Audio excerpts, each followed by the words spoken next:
The city of Omaha continues to grow, especially in the western areas of the metro. Hundreds of new homes could be coming to Elkhorn. Marlo Lundek is on your side tonight with the details.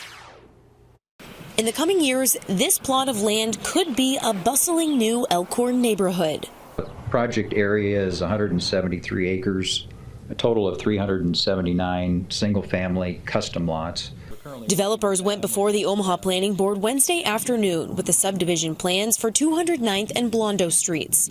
The board approved those initial plans, but not without some concerns. A little concerned about traffic getting in and out of this area. Notice that one of the exits that they accounted for only serves 10 lots.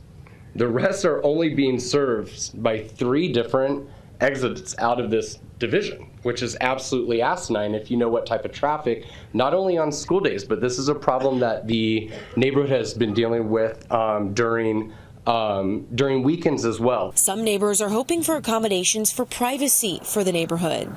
But it'd be awfully nice to have that barrier there, at least 2 rows of trees, maybe one that's fast growing and one that's a little slower growing.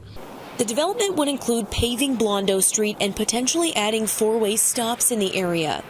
Developers also say the Elkhorn School District informed them that it could handle the influx of students the new neighborhood could bring. And although nearly 400 homes sounds like a lot, the planning board chairman says there could have been more. I'm not saying they would do this because they're not proposing this, but the master plan would support 6 times the density for a site this area. So now the subdivision plans will head to city council. On your site in Elkhorn, Marlo Lundek, 6 News.